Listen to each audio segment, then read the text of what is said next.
எப்ப பாரு போன நோண்டிட்டு இருந்தா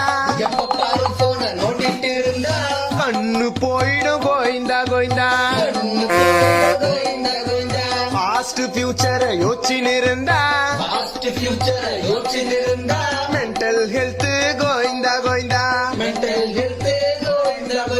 லவ்வர்ஸுக்கு இடையில சந்தேகம் வந்தா அத்தோட லவ் கோயிந்தா கோயிந்தா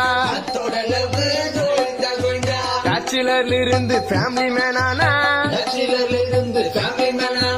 உன்னோட ஹாப்பினஸ் கோயிந்தா கோயிந்தா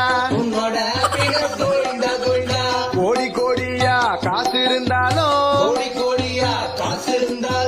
10 பைசா கூட காசு இல்லைனாலும் எல்லாரும் ஒரு நாள்